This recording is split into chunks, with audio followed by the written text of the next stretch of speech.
Holy City Center Radio, this is episode 212, and I am your host, Christian Sanger. Today is Wednesday, January 6th, 2024. Welcome, everyone, to this Wednesday edition of Holy City Center Radio. I hope your week is going well. We've got a good show for you today, an interview. It's always fun to get back into doing these, and as we roll on this year, talking to some other folks about doing these, so very much looking forward to having more of these as we move forward. And today's a really good one, especially our first interview of the new year. This is a great way to start. I have two amazing guests. You may be familiar with them. They're active in the community. Their names are Gillian Zettler and Chandler Frisbie. They are a duo with 25 years of combined experience in all sorts of different fields within this community. And they are currently on a mission to what they say is to inject a sense of belonging and connection into their communities through the launch of this brand new well-being venture called The Drop-In. I knew a little bit about it because they had their first event on January 13th, so just a handful of days ago. And as you'll hear, it was a very successful debut for this new project that they started. If you want to get more information before the interview even starts, just go ahead to your web browser, go to thedropin.com. You can sign up for updates and things of that nature so you don't miss out on any of their future events. But they have all sorts of different things planned, and we dive into the project, what exactly their aim is. And I think this will be a staple in the Charleston community for a while, because when they lay out the vision, you'll see this is something that people in town are definitely going to be interested in. So enjoy the interview. No stories to recap today. Just enjoy this chat. I'll be back on Friday. I'll update you with some of the latest news in town. But as you remember, when Holy City Center Radio started, it was, once a month, and I would recap some of the biggest stories as usual and all that, and then usually have an interview at the end of the show.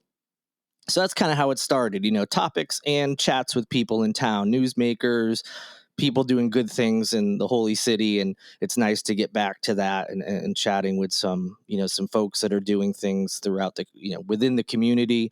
And it just reminds me when we started this podcast a couple years ago. So looking forward to chatting with more people as we move forward. And like I said, I think you'll enjoy this one. So I'm not going to make you wait any longer. Let's get into the interview.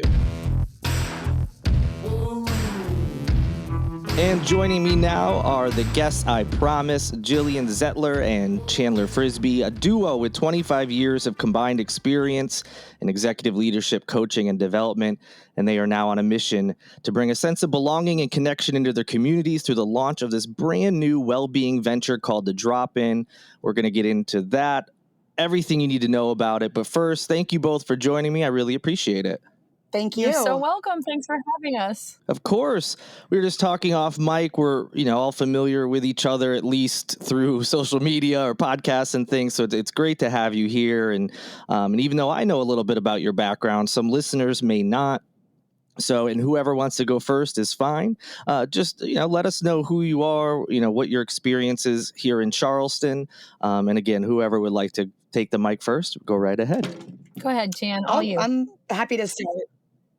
Cool. Hi, I'm Chandler Frisbie. I've lived in Charleston since August of 2012. I grew up mostly in a suburb of Atlanta, Georgia, and grew up playing pretty competitive travel softball, which fortunately led to a scholarship to play softball as a student athlete at the College of Charleston. So that's what initially brought me to Charleston in the first place in August of 2012.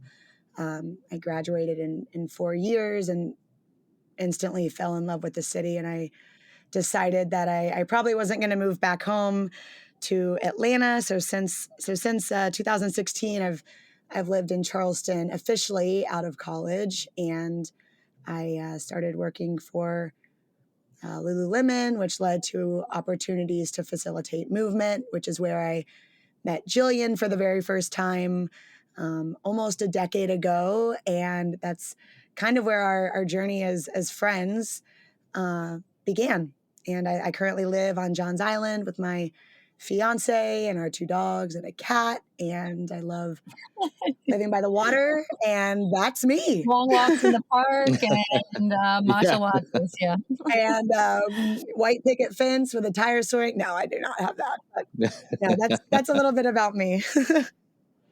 All right. Thanks. And Gillian?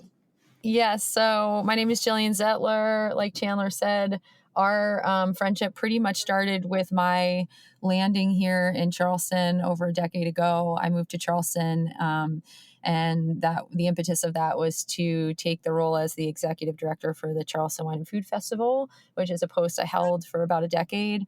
My background outside of food festival land has pretty much been like in the experiential space for almost my entire life. And I'm so glad that, Chandler and I met in a studio space over a decade ago and began to enjoy riding stationary bikes together and had an immediate friendship that was a bond really just about a love for a lot of things, which, we'll talk about as we move along here, but a love for music and movement and all sorts of things that kind of batten down our friendship. But over the past few years, I have really just been doing a lot of strategy and coaching work in the executive space, lots of live events and brand management. And really just over the past year, Chandler and I doing some searching about how we get to expand these loves and passions together. And those conversations really kind of led to the birth of the drop-in. Nice. So you have this friendship that's been going on for about a decade, like you said. You have several things that you share in common. Both are involved in the community and have been in different ways with different jobs and whatnot. Decided to add something else to your plate, as we all tend to do, and say, yeah, why not take on a big project? And that is the drop-in. So tell us a little bit about how it came to be and what exactly it is. So the birth of the drop-in, I guess, really started I'd say about 8 to 10 months ago. And like Gillian mentioned previously, we were both, for a really long time, I think me and Gillian had always spoken to each other and said, how cool would it be if we could do something together? And what is that going to be? And when is it going to be? And why do we think the people need it? And like I said, it started about 8 to 10 months ago. And we just, the timing hit just right, and we were both at a space where we just really wanted to stretch ourselves and to meet more people. And we were, I remember so many meetings at Gillian's house, and they really started with this question of why do we want to do something together? Where is there a need that needs to be met? What are the things that we love to do together? Where are we inspired? And in many of those spaces, there was movement, music, conversation, inspiration from traveling together. And we did a lot of really great work on figuring out what our why was, and our why statements are pretty similar. And the drop-in is something that I guess, the name came to be about 5 months later, but it is experiences and spaces that cultivate resilience and build joy, and doing that via movement, music, conversation on mental health. And like I said, it took us a little bit of time to figure out what that was going to look like. But, this whole idea of why we feel like the world needs more spaces like that really led to what the drop-in is today and what it's going to be for the future. Gillian, any perspective to add to that, or Chandler kind of nail everything perfectly there? I mean, I think, she tends to nail things pretty perfectly with her words. But yes, I mean, I think that the thing that's been interesting in bringing the drop-in out into the world is that there are some folks that can't quite put their finger on understanding it. And our hope was, to kind of come into the community with this very, very large point of entry that would allow people to really experience like the ethos of what we're trying to build, and that really like leaning in on that mission statement of cultivating resilience and building joy is really what's going to be the post of in which we guide programming moving forward. When you're talking about programming, you've mentioned a lot of different aspects of what an event that you're hosting could include. You talked about discussions of mental health, movement, and some other things. Is every event going to have a mix of, as far as, I know you might not have your whole schedule planned out, but is that the plan, to have a mix of things at each event, or they all kind of have a specific theme or focus? One of the things that we decided to launch first was this series called Happier Hours, which, as you referenced before, Christian, we launched the first one on the 13th of January. There was a specific, time that felt like it was great for us to, kind of come out into the market. And January is a long month. Obviously, there's a lot of conversation surrounding mental health in the month of January. The middle Monday of the month, which we just passed, is known as Blue Monday. And Blue Monday, in the medical community, has even been recognized as a place where, unfortunately, suicide rates skyrocket. And, it is that because the month is long, and people may have just left their families, whether that was a good thing or a bad thing over the holidays. Like, people really kind of get ricocheted around in the month. And so as we look forward to, Happier Hours and that series and what it will offer, we want to try to diversify the programming as much as possible, because the whole point of that series is, kind of the beginning of building a community of folks who, trust the programming, know we have the opportunity to create points of human connection, and that, people who live in Charleston, they know, like, we joke, right, that there are not so many degrees of separation, but yet the city also is big enough that there's still a lot of people to connect with and meet. And sometimes it feels kind of complicated to do that. I don't know if you've ever felt that way, Christian, but it's like we live with all of these folks that are, moving here, and the city's changing every day. But then also, how do we widen our circle? If we feel alone or lonely, or we moved here by ourselves, how do we get connected? And so that's another thing that we're hoping that the experiences and the spaces that we create offer people an entry point to do just that.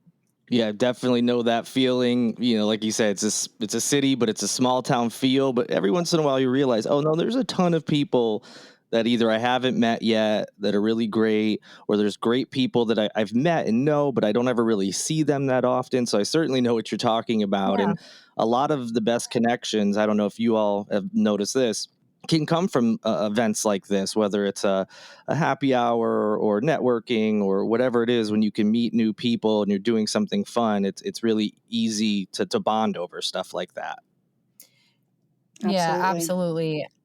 And, and like another layer to that onion, I feel like, is that oftentimes like networking events and things can get really siloed. So we see a lot of the same faces in the places that we go. And so, in that interest of, keeping the programming and the offerings really fresh and building a community, we're an event driven city, right? Like, we've got some of the most incredible events, that you could attend, in food and music and art and culture and all of that, which is so incredible considering the size of Charleston. And, so there's, I think, folks that we know are, always looking for things to do, but, are we kind of just seeing the same faces in the same spaces? And, we're just excited to be able to build programming, not only that has this like cool overlap that might get people a little bit out of their comfort zone, but also, use the depth and the breadth of the networks that Chandler and I have had over the course of our, careers, to be able to bring folks into the market, or have people collaborate together locally that haven't yet done so before. That's a great point. You either have like a networking type thing, which the goal is to meet people and whatnot, or you have like events. It's rare that they combine in such a way, but looking at your first event, You had, this wasn't something that was just thrown together last minute. You had some incredible guests, a Grammy nominated singer, songwriter, and poet by the name of Mary Lambert. There was a section that says, I believe it was planned to be 50 minutes of movement, a dance based workout. And you also had somebody from Lady Gaga's Born This Way Foundation. So, I mean, just a big mix.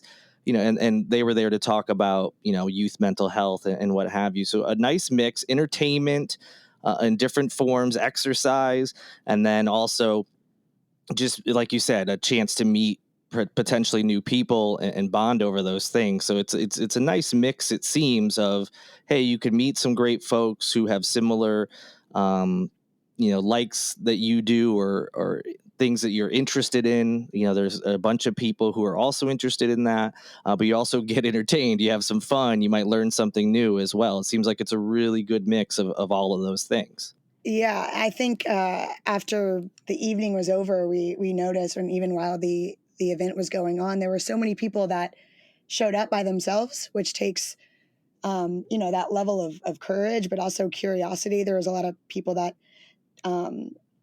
heard about the event, the night before, or who bought tickets at the door, which I think is just a testament to how many people, in our city, in our state, or even outside of our state, that are craving experiences like this, which was a really, really cool feeling, and a huge win for those people too, to be able to say, hey, like, this seems like a really great event.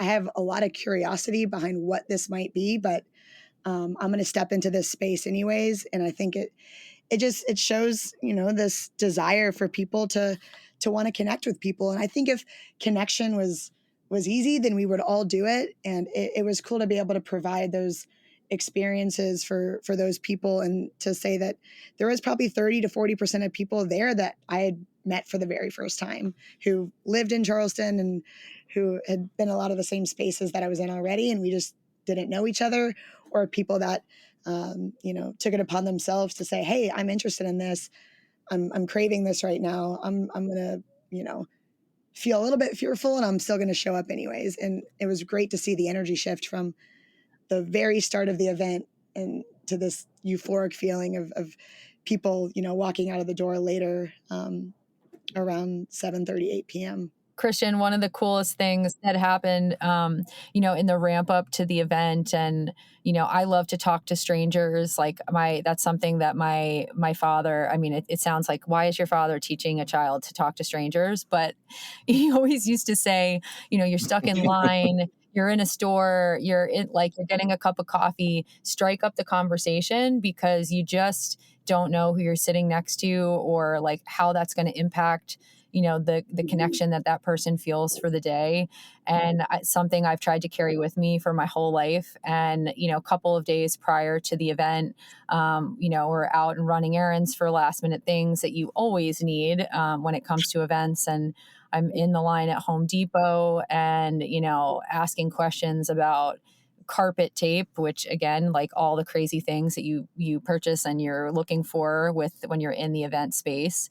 And I end up, the gentleman at Home Depot is, what are you getting this for? What's the project? And tell me about the event. I'm always looking for ways to meet people. And so shout out to Max from Home Depot in Mount Pleasant, who ended up at the event. He was like, I love Broadway. I love dancing. I never get the chance to dance anymore. Show me where to get a ticket. And I just had this incredible moment when we were all on the dance floor at the end of the night and turning around and seeing my new buddy Max just like cutting a rug and having the best time. So it was very cool. That's cool. It did right there, just, proof of what the concept you were going for. Sounds like you were able to experience that and see that after planning it for 8 months. It, comes to fruition. You have the event, and it sounds like this first one, really did, match what your expectations were or what you were looking to create with this space. Yeah, absolutely. I think if, Chandler said it when the event was over, if that's the first one, we're doing something right. And we're really, really,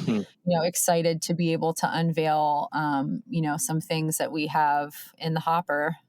Yeah, that was gonna be my next question. I don't know how much you all can talk about, future events or plans, but what is the next steps?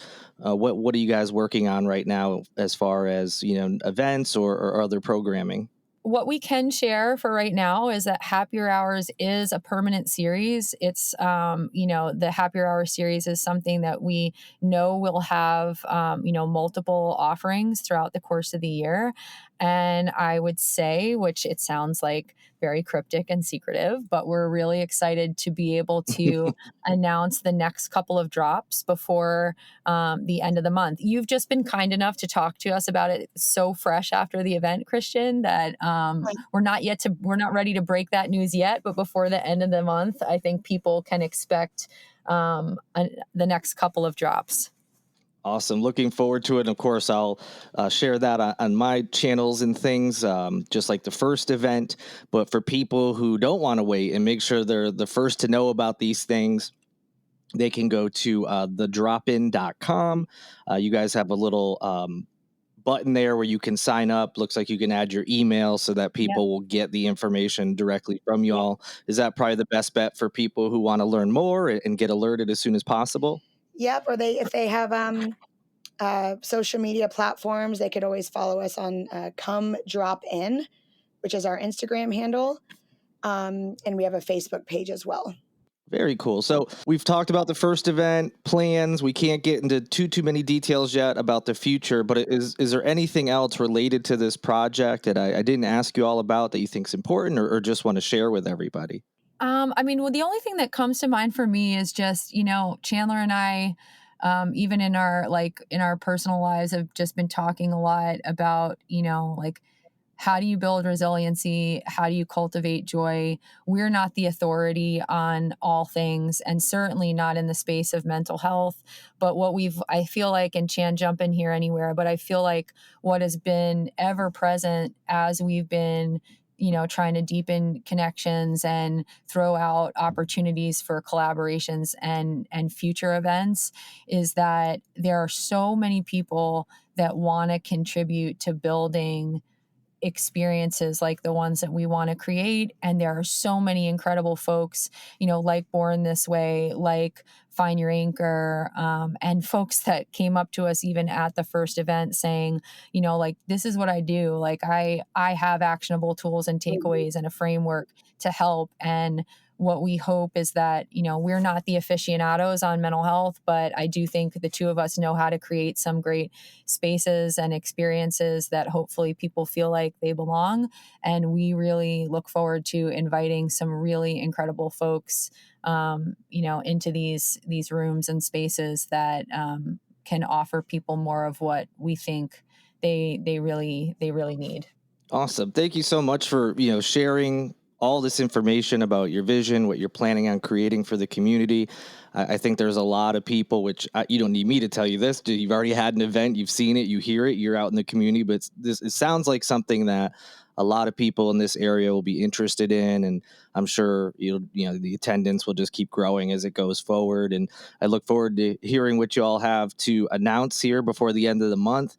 Excited to see what the drop-in becomes. And yeah, again, I really appreciate you both taking some time to share that information with me about something that you've created and you're passionate about. And congratulations on the start of it. Thank you, Thank you Christian. so And much thanks for always being such like a big lightning rod to share, positive news in the community. It's awesome. Absolutely. Happy to. And we'll reiterate thedropin.com is the website. And then Chandler, remind me again, the Instagram is? It's Come Drop In, COMEDROPIN. Come Drop In. There you go. Perfect. So everyone go check that out for more information. And again, thank you both so much for joining me. Thank you. Thank you so much, Christian. Thank you so much to Gillian and Chandler for joining me today. Had a really good time talking with both of them and learning about the drop-in. They gave you the website and the socials so you can go check out and subscribe, follow, whatever you want to do on those platforms, much like you should be doing with podcasts. And I always say it: subscribe, like, rate, review. You could stay up to date on everything that they're doing. and make sure that you're one of the first folks to know when they do launch a new event or new series, new programming, whatever it may be in the future. As I mentioned, they're going to have two announcements before the end of the month. And if you want to be one of the first people in town to know about it, you can go make sure you're following them on socials or sign up for their email list on their website. So thank you to Chandler and Gillian for joining me. Thank you to Lindsay Marie Collins, who produces this and every episode of Holy City Center Radio. Thank you to Tyler Boone, whose music you hear in each and every show. And of course, thank you to all of you for listening. Do all those things I mentioned. If you have a moment, it helps get the podcast out to more people. You can also go to patreon.com/Holy City Center to support the website, podcast, and everything else we're doing here in Holy City Centerland. And I know you're probably already sick of hearing it. You can nominate Holy City Center or Holy City Center Radio in different categories for this year's Best of Charleston Awards that the Charleston City paper is currently running. All those things are a great way to help out, and I really appreciate those of you who have done it or will be doing any of those. I really, really, really want to say thank you so much. I'll be back on Friday with the latest news. Can't wait to talk to you all again. Until then, good night and good luck.